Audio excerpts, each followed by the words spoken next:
அவங்களோட குழந்தை. இவங்கன்னா யாரு? நானு எங்க அம்மாவோட குழந்தை. உங்க அம்மா பேர் என்ன? கங்கா. அப்பா பேர் என்ன? மகாநதி சீரியல் இப்போ ரொம்ப விறுவிறுப்பா போக ஆரம்பிச்சிருக்கு. ஏன்னா காவேரி எங்க இருக்காங்க அப்படின்ற உண்மை விஜய்க்கு தெரிஞ்சிருச்சு. காவேரிக்கு சில விஷயங்கள் ஞாபகம் வர மாதிரி இருக்கு, பட் இன்னும் ஞாபகம் வந்த மாதிரி காமிக்கல.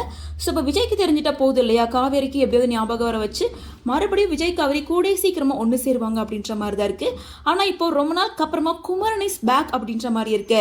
என்னதான் குமரன் ஷூட்டிங்ல ஜாயின் பண்ணிட்டாரு, கமருதீன் திரும்ப வந்துட்டாருன்னு சொல்லி பல நியூஸ் வந்திருந்தாலும் இப்போ ஆதாரத்தோட அது நிரூபணமாயிருக்கு. அதாவது கங்கா குமரனுக்கு கியூட்டா ஒரு கேர்ள் பேபி பிறந்திருக்காங்க இல்லையா, அவங்களோட சோஷியல் மீடியா பேஜ்ல இருந்து ஒரு வீடியோ கிளிப்பிங் வந்திருக்கு. இதுல அவங்களோட வீட்டுல ஷூட் பண்ணிட்டு இருக்கும்போது எடுக்கப்பட்ட வீடியோ. இதுல நிறைய போட்டோ ஃப்ரேம் இருக்கு. அதுல கங்கா, குமரன் அண்ட் கியூட்டான கேர்ள் பேபி அப்படின்னு இவங்க 3 பேர் இருக்க மாதிரியான ஒரு போட்டோ ஃப்ரேம் இருக்கு. இன்னொரு பக்கம் பார்த்தோம்னா காவேரி, யமுனா, கங்கா அண்ட் அவங்களோட அம்மா நர்மதா அப்படின்னு சிஸ்டர்ஸ் எல்லாம் இருக்கும்போது அவங்க கூட இந்த பாப்பாவும் இருக்க மாதிரியான போட்டோ ஃப்ரேமும் இருக்கு. ஸோ இதெல்லாம் வச்சு பார்க்குறப்ப குமரன் மறுபடியும் வந்துட்டார் அப்படிங்கிறது 100% உறுதியாயிருச்சு. விஜய், குமரன், நிவின் அப்படின்னு 3 பேருமே மீட் பண்ற மாதிரியான சீனை கூடி சீக்கிரமா டேரக்டர் வைப்பாரு.